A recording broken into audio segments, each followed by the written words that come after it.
You're listening to an Anazao Ministries podcast.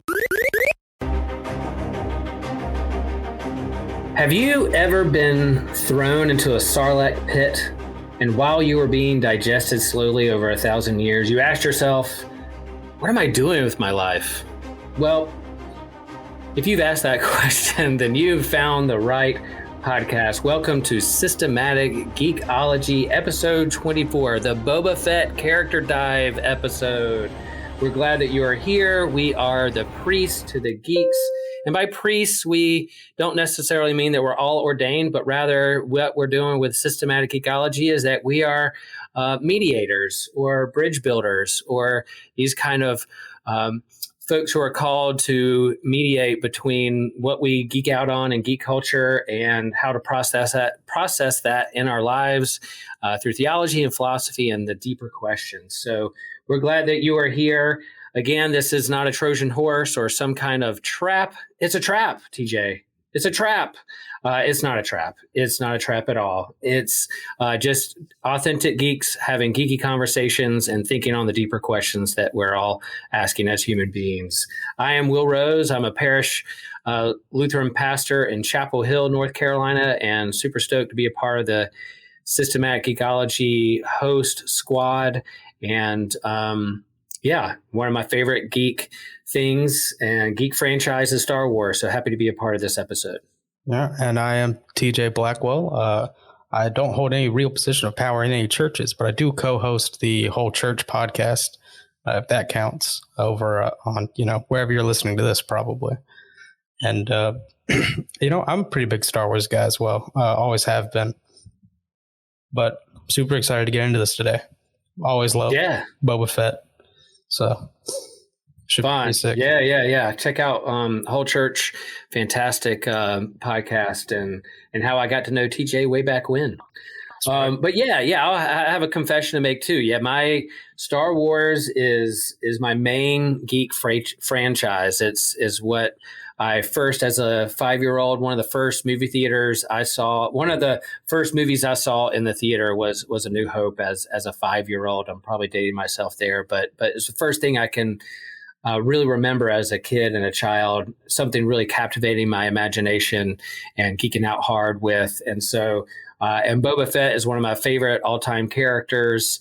And so, as I make this confession, I will say that this is a little close to my identity, and I do at times fall victim of slipping into the dark side of toxic fandom when it comes to thinking about Star Wars and the movies and what could be done and what should be done. And same way with Boba Fett.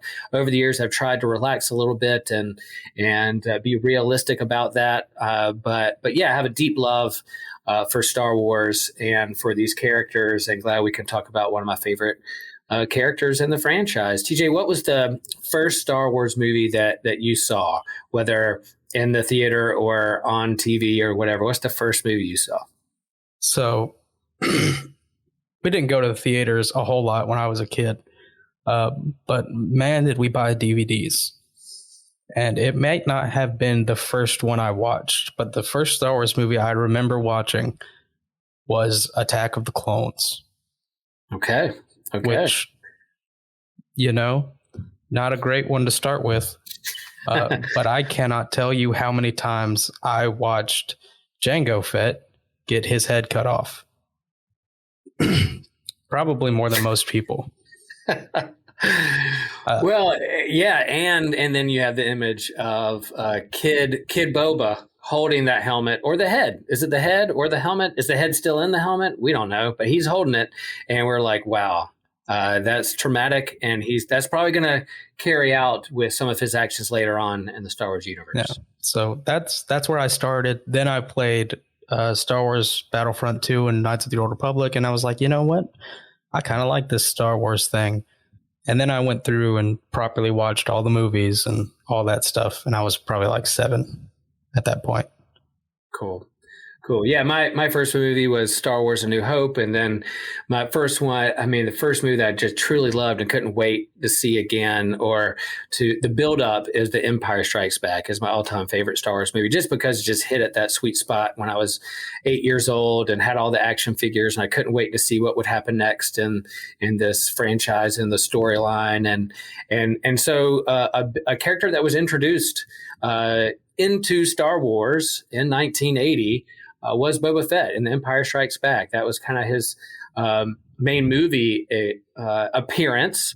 But we'll talk a little bit about his history. And, we're not going to try to geek-splain all of this because you can find on Disney Plus a great special on kind of his history and where he emerged and how he popped up and how he emerged into the Star Wars storyline even before he made it onto the big screen. And so we do invite you to go watch that show. We'll talk a little bit about that here. And then we know there's the reason we're talking about him now is there's a pretty big TV series coming out called The Book of Boba Fett, coming out right around the corner, right after Christmas, before New Year's. And we'll be talking about those episodes and that TV show on Systematic Geekology in the future. But we just wanted to do kind of a character dive and talk about Boba Fett and where he came from and where he's going and kind of our what we love about him, or what is kind of the cautionary tale behind Boba Fett. So we'll do that today. TJ, did you know before this podcast that Boba Fett started off as a character in a parade, or perhaps in a cartoon, or in a mail-in rebate where you could get his action figure for free if you just mailed in this little thing you cut off on the back of a action figure box? So I did know about the parade, but that's the only one I knew about.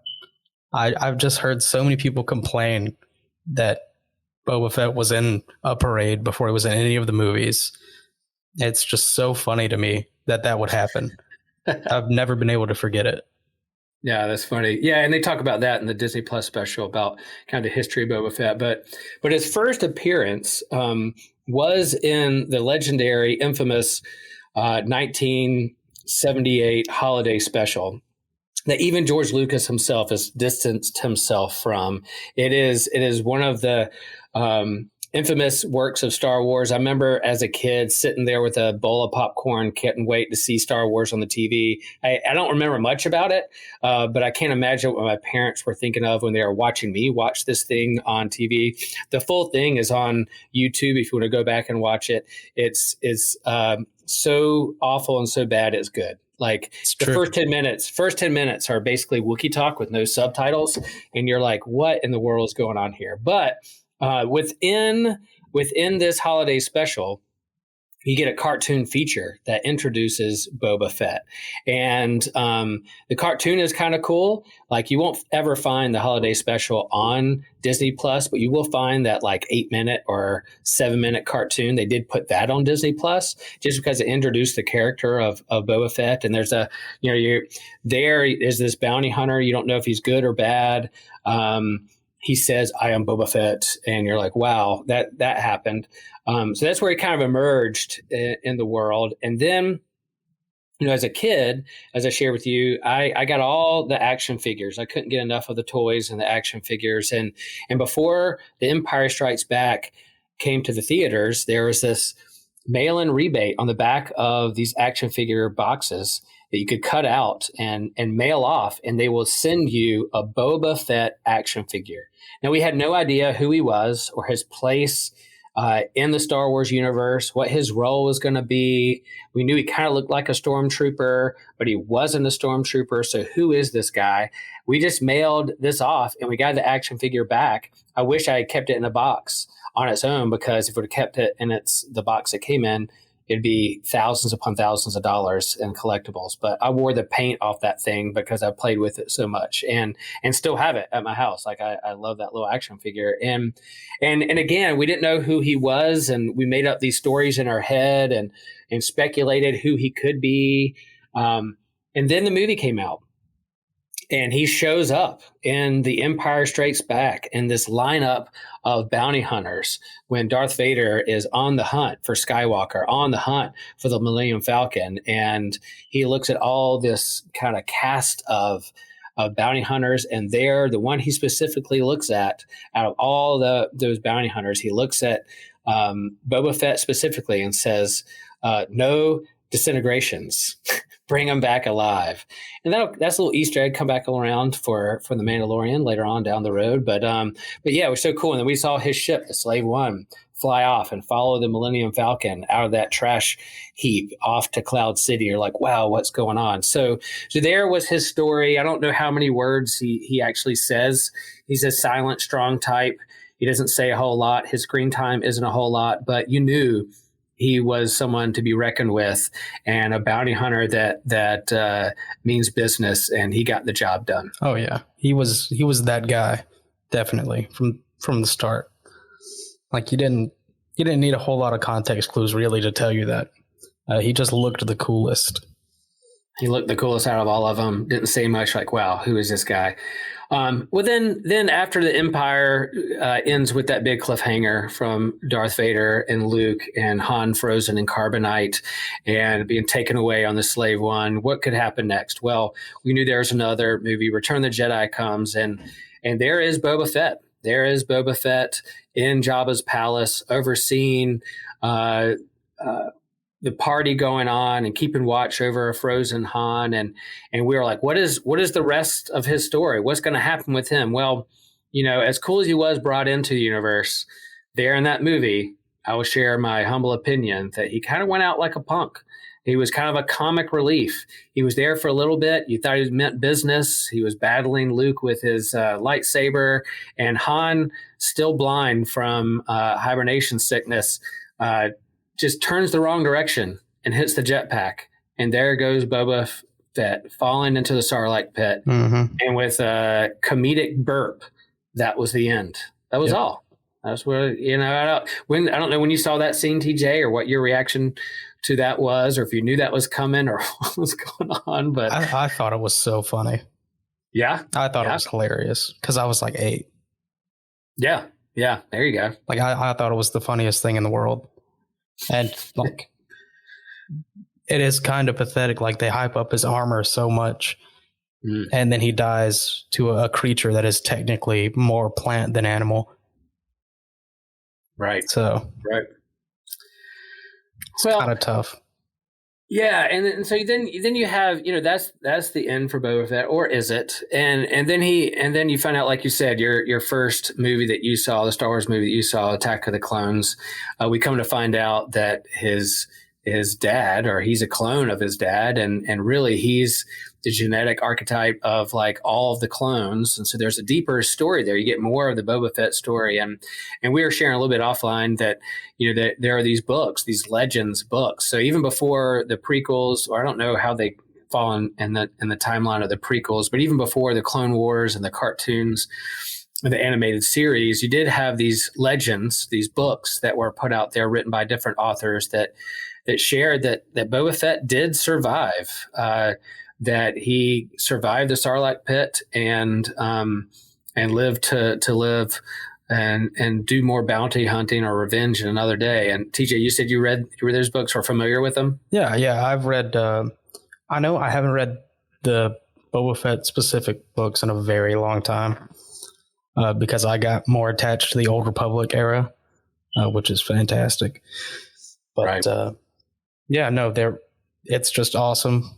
Because some author somewhere agreed with most of us and was like, he's too cool to die that way. Like he actually crawled out of the Sarlacc pit and then crawled across the desert and survived because he's that tough. And they just go through like, he comes back and he's mad. Yeah, there's more. It's time to kill Han Solo. Yeah, there you go. Revenge.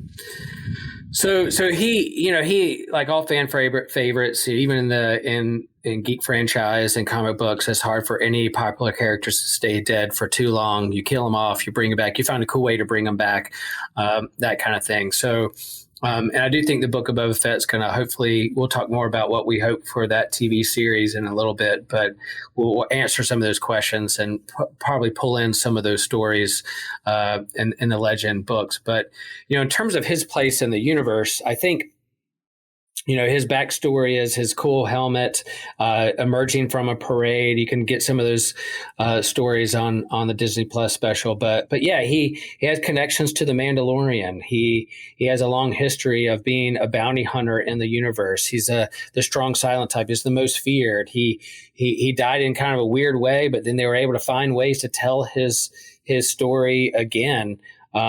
Through these animated series and the Clone Wars and books and novels. And then again, he shows up in The Mandalorian, where people kind of freaked out. I know I was when I saw the Slave One, when I saw him reemerge. How can you tell a Mandalorian story with that Mandalorian armor and helmet without the most famous Mandalorian? Or he's not really a Mandalorian, but he had definitely donned the outfit of all, Boba Fett. Right. I really have always loved the fact, and by always, I mean for like the past 10 years or whatever, that they just came up with Mandalorian way after Boba Fett. Or like, well, we already said Boba Fett's just a dude. He's a clone of another guy. He can't be Mandalorian. We're just going to say he stole their armor. But we definitely want more of these guys. Right. And people don't know that. People don't know that he wasn't like the first Mandalorian. They just thought there should be someone else with this armor. There should be a race of people with this armor, because they already shot it down for clone troopers. Right. Right. Let's make it a race. Let's make it a whole race. Let's make it a race. And I do admire that Star Wars, they'll have these Easter eggs. They'll float this mystery out. They'll share just a brief aspect to a person's character and story, knowing that they could pick that theme up later on in a future story or future movie or TV series or anime series or comic book or novels.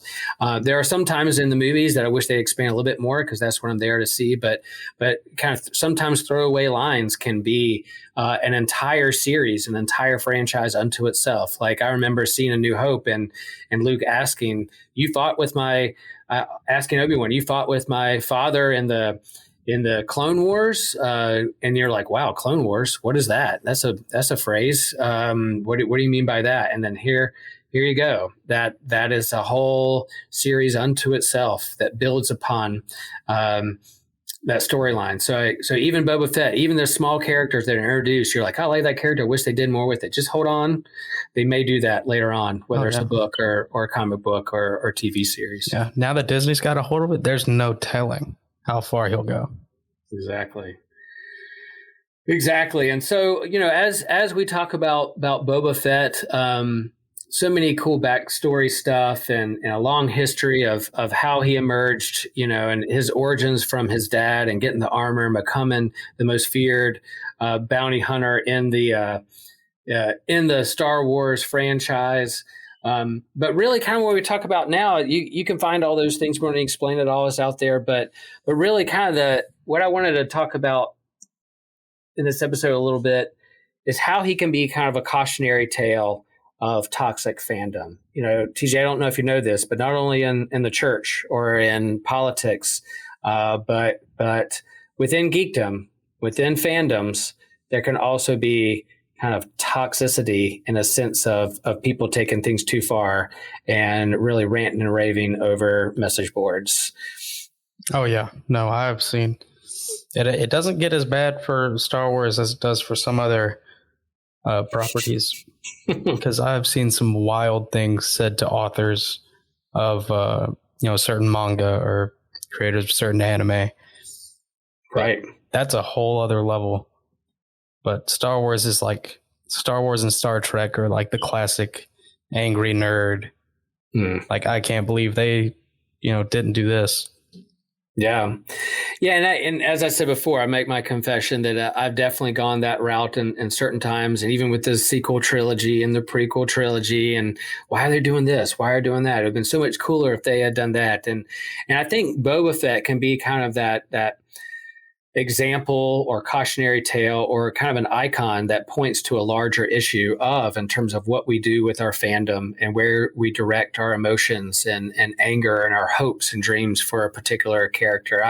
I know I've felt that way. As a kid, I played with the action figure Boba Fett, and I dreamt up all these cool things in my head of who he could be or couldn't be. And then Empire came out, and I was like, man, what a cool movie. I still don't know that much about him, but still what a cool character. And then when he went out the way he did and Return of the Jedi, I was like, man, how disappointing is that? And I think how he's been dealt with over the years, they filled in some backstory, they brought him back, but man, what do we do with our expectations as geeks? How do we handle when our expectations aren't met, or if they're intentionally subverted by a franchise, or what do we do with that energy? What do we do with how we feel? It's not like we're not allowed to have our opinions, because that's, of course, or speculate or dream about stories.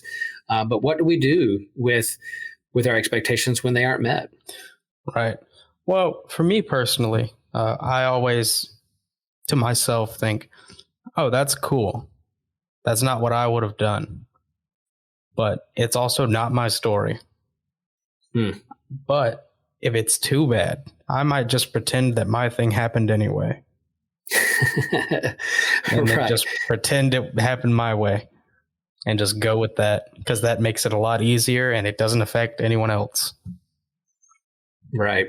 Let your own headcanon tell the story and lean into what you got, and I think you're right. It's like there are times when I have to remind myself, look, I'm not in the writing room. I'm not employed by Disney.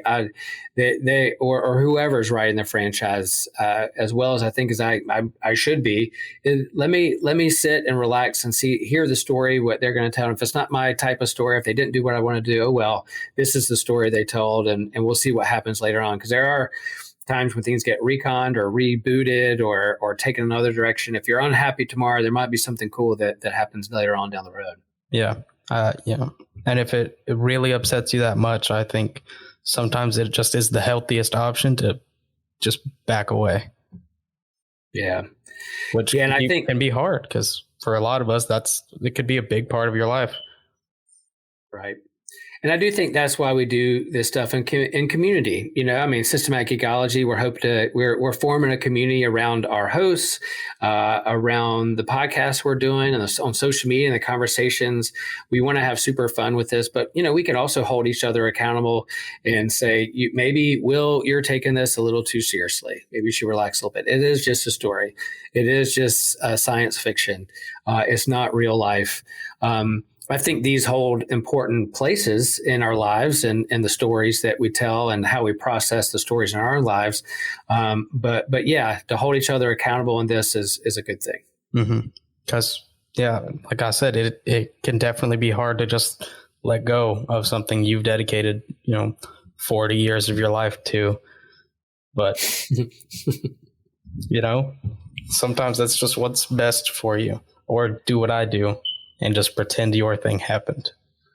I love it. Like and it really hit home for me with the sequel trilogy of Star Wars. I loved The Force Awakens. Is one I loved what they did and the mysteries they set up and the questions they laid out there for us. And again, between that one and The Last Jedi, we were asking all kinds of questions and speculating of who is Rey, what's going on here, what does this mean? And then, I had those expectations subverted with The Last Jedi. There's a lot of great things about that movie, but then there's things I was really disappointed about. And so after that movie, I was kind of like, you know what, Will, you need to probably chill, relax. And it was during that time that like movies like Solo came out, and then The Rise of Skywalker. And I went into the movie intentionally thinking, I'm just going to have fun with this. It's just a movie. And I enjoyed it more. Yeah. Are those movies perfect? Nope. But I had fun with them because I went in with different kind of expectations. And that's kind of translated into kind of all my fandom now, with the comic books I read, the graphic novels, the TV shows I watch. If I don't like a TV show or a series, I say, you know what? Life is too short. I don't have to keep watching this. I'll move on. Great. Someone put a lot of energy into this, but I'm going to move on to another thing. God bless you, and see what happens next. And not ripping a new one on social media or try to change what's already been done. Yeah. I started watching everything like that a couple years ago with just literally no expectations. Like, I don't watch trailers. I don't look up leaks. None of that. I just hear the movies coming out. And if I'm interested, I go see it. Nice. And it's super effective. Yeah. The only movie it really didn't work for me so far is Rise of Skywalker. There you go. That was still pretty disappointing. I hear you. Maybe there'll be another series on systematic ecology where we kind of rank each trilogy, and I think that has been done, or some of that stuff's been done. But really, talk about. I think it's an important conversation within the Geekverse and the fan base and within fandom to, like, what do we do with our expectations and these stories that we love so much? I think is how we handle ourselves and the witness we bear out in the world and message boards. I know I talk with my congregation about that a lot. What's your posture and how do you present yourself within these spaces of being a good witness to faith, a witness to Jesus? And that happens within fandom as well. Mm-hmm. And I think Boba Fett can be that figure or cautionary tale to think about, what do we feel about him? What are our expectations? And then he's got more story to be told here coming up right around the corner in a few weeks. And so how do we go into that show wanting to have fun, but also reflecting on what expectations we bring to the table. Right. It's super important to curb your enthusiasm sometimes. I know it's fun to be excited for something and theory craft, what's going to happen in the show, which is kind of fun. I have a friend who's a big theory crafter. He does it for literally everything, including our own D&D campaign, which is pretty funny because his brother is our dungeon master. And sometimes he'll just look at him like, hey, stop talking. Could be right. You could be right. You could be wrong. No, he's been right before, and he just gets that like, hey, I need you to be quiet look. That's the first time I've heard that phrase, theory crafter. That's pretty good. Oh, yeah. And people make big money on YouTube, fan reactions, trailer reactions, all that kind of stuff. You're either trying to rile up your fan base and get people excited about something, but also see your reaction. And I get it. But I think we also do that we could do that within politics. We do it within our faith. We do it in our churches. We do it with our whatever tribe we affiliate with. We try to rile up our fan base or our tribe to get to rally around something, and that's not always the most healthy thing. So I think Boba Fett can be that character where we think about what's going on, and we do encourage our listeners to go out and explore the character. Is a lot of fun. He is a lot of fun, and his journey of how he emerged out of Parade and then a holiday special. And then the most acclaimed, anticipated movie of all time, Empire Strikes Back. Sure. And then how he kind of progressed through that to the prequels and into comic books and novels is quite the journey. And but still, I make the case, like, his helmet and his outfit, his armor is the coolest among all sci-fi franchise, and you can at me anywhere on social media or on our website and challenge me on that. But he's still the coolest looking thing I've ever seen. I agree until Darth Revan is canon again. Ooh, yeah, okay, yeah. There's a deep cut, a legend, Star Wars legend deep cut. Yeah. Then we'll talk. Everyone right now listening are pausing, and then they're going to go to Wikipedia and they're looking up to see what Darth Revan looks like. Yeah, he looks awesome. Now, he looks pretty similar to Boba Fett, honestly, because it's a Mandalorian helmet. He's got the hole, but it's an antique. Oof. So it's different. Right. But there you go. Well, we got a TV show coming up pretty soon, Book of Boba Fett. A lot of hype around it. TJ, what are some of your hopeful but curbed expectations about this limited TV series? Yeah, I really just want to see Boba Fett do some cool stuff. that's it. I loved season 2 of The Mandalorian. I just want to see him do cool stuff. It doesn't matter to me if he goes, if he deals with some Hutts, deals with Han Solo's ghost. I'm open to literally anything. He hunts down Han Solo's kids. That would be one. Hey, I'd watch that. Maybe that's why Ben is so jaded. He got frozen in carbonite too. You never know. Yeah. Do you have any expectations for the Book of Boba Fett? Well, I think what I'm hoping to see, I'm trying to be open-minded in it, but I really want to do, and they did tease this in some of the trailers I saw, is that how did he get out of the Sarlacc pit? How did he survive?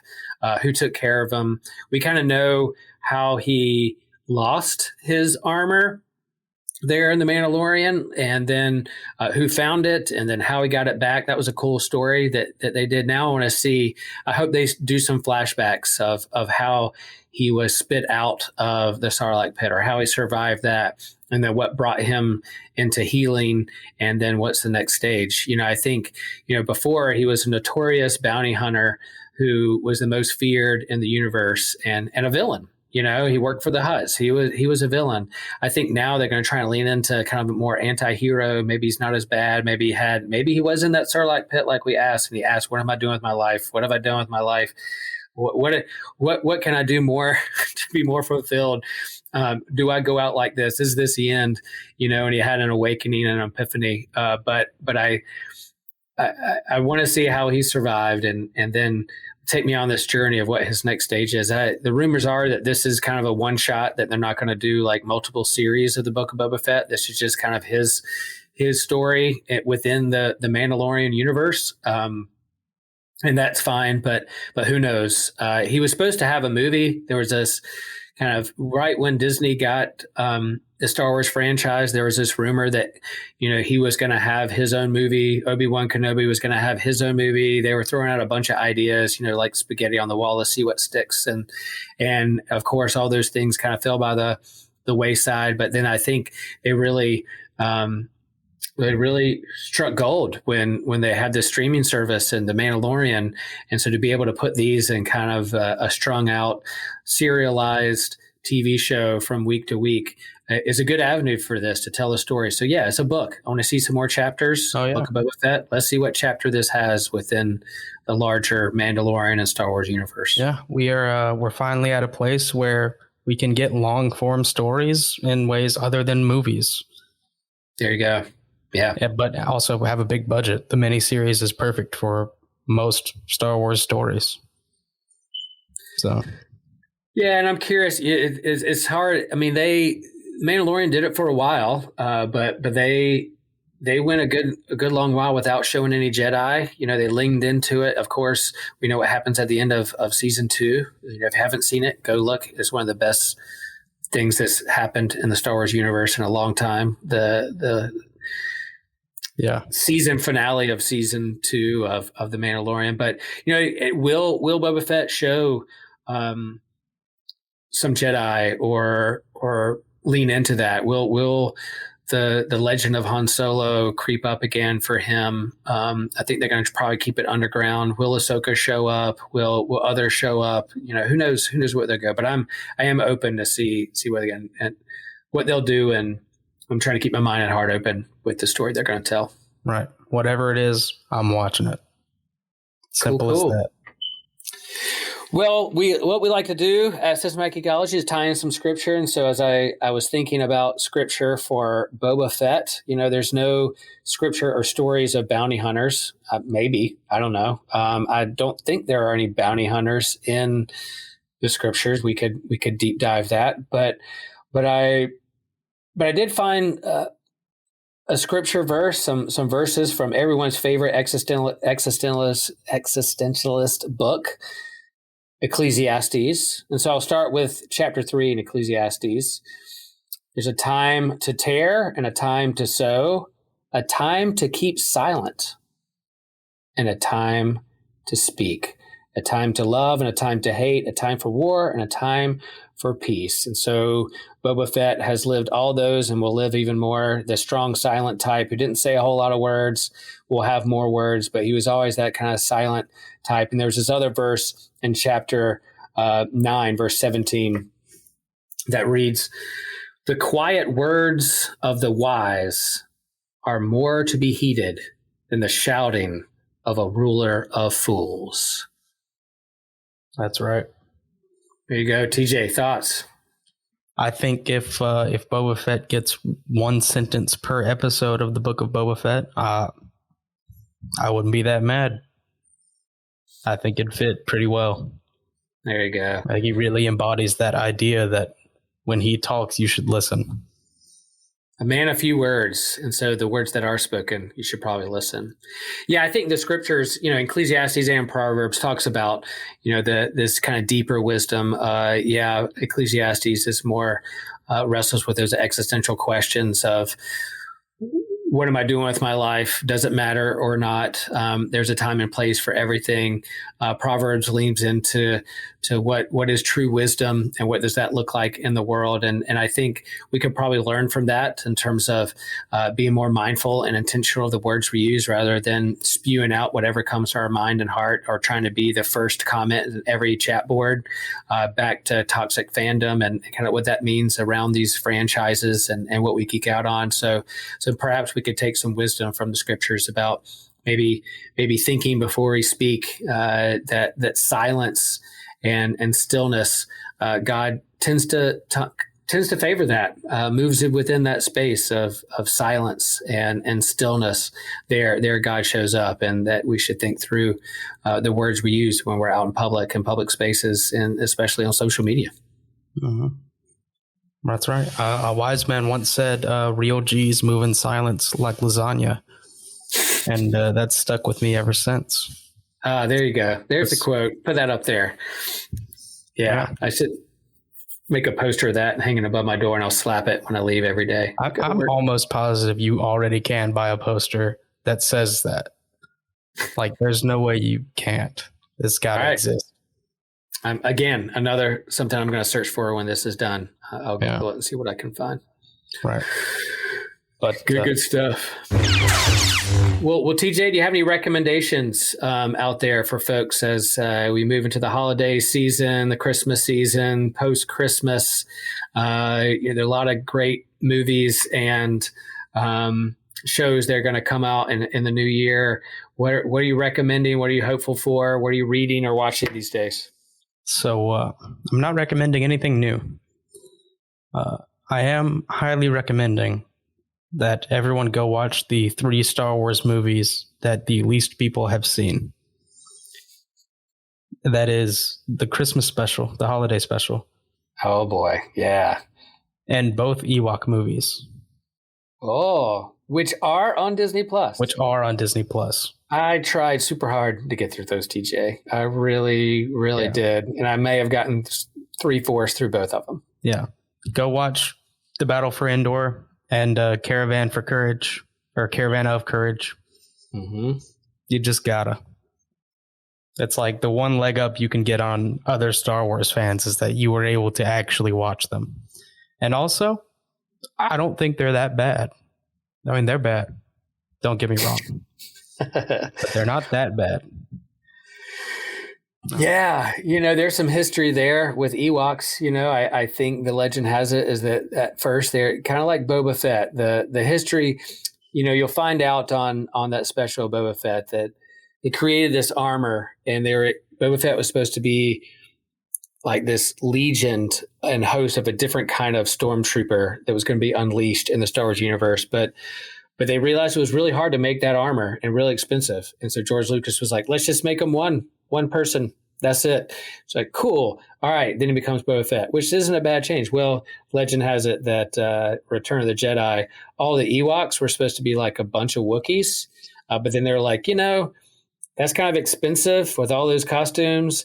And, we're trying to sell plush toys. And so let's make some cute teddy bears and that'll resonate with kids. And so, again, toxic fandom, like, man, how cool would it have been if there had just been a whole planet of Wookiees that's been unleashed? But then there's that kind of thing where the smallest and the least and the insignificant end up beating the powerful and the Empire. You know, the Ewoks being smaller and not as technological advanced as the Empire win the day. So there's something to be said for that too. And then, the prequel trilogy did give us Kashyyyk. So we did get our planet of Wookiees. We did. And it cost a lot less money than it would have than just making all of the Wookiee heads, and that's it. Putting Shag rugs on them. Well, my recommendation is, if you haven't done so already, Marvel relaunched Star Wars comics a few years back. When Disney acquired Star Wars, they are also under the banner of Marvel too. They acquired Marvel too. So Disney, in acquiring Star Wars, they linked Marvel and Star Wars back together. Before, Star Wars was under Dark Horse Comics, and it's lots of cool stories within the Dark Horse line. But when Marvel got Star Wars back, they relaunched with one of my favorite comic book authors, Jason Aaron, and probably my all-time favorite comic book artist, John Cassaday. They relaunched Star Wars under the Marvel line. And so I highly recommend you read those first couple of story arcs. Super fun, really action-packed. It falls in the timeline between A New Hope and The Empire Strikes Back. So right after A New Hope, it kind of picks up with the story. Darth doesn't even know who Luke is, but he's on the hunt. He's obsessed with finding out who he is, and it's really fun. And I will say, on issue 4, the final page cliffhanger is a big shot of Boba Fett. That looks super cool. And then in issue 5 and 6, you see how Boba Fett plays into the story of the Star Wars universe before Empire Strikes Back, at least in the Marvel comics. Really good art. Boba Fett is true to character. All the characters in there are really, really good. So I highly recommend you pick up Jason Aaron and John Cassaday's Marvel Star Wars run. You will not be disappointed. All right. Yeah. Thank you so much for your time today. If you enjoyed the episode, please share it on Facebook, share it with a friend, share it with an enemy. That's the Christian thing to do. But even if they're a bounty hunter hunting you down to Frisian Carbonite, you can share it with them too. Oh yeah. If you know Dog the Bounty Hunter personally, please share the podcast with them. That's right. But if you like what we do here, you can support us on Patreon at patreon.com/systematic ecology. You can also check us out at systematicecology.org. Will, where can they find you if they just want more of you? Hey, yeah, you can find me through the Systematic Ecology website. We also have a Facebook group, and we're on Instagram. We also have a Priesthood of Geeks group page on Facebook. I'm on Facebook and Twitter and Instagram, that if you wanted to reach out and ask some questions or have a discussion or debate about Star Wars, I'd love to be in that conversation with you. All right. And if you want more of me, I am not a very social media active person, but if you hit me up on Instagram at manifinesse.destiny. That's MANIFINESSE.DESTINY. They're going to hit that 15-second rewind to hear that over and over again. Yeah. But and one day you have to tell us the story of how you got that name. I will. But or you could, whatever app you're on now, just hop over to the Whole Church Podcast and check me out there. And always remember, we are a chosen people, a geekdom of priests.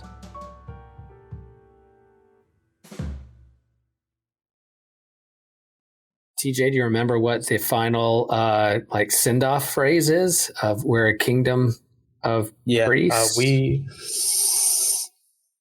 always remember we are.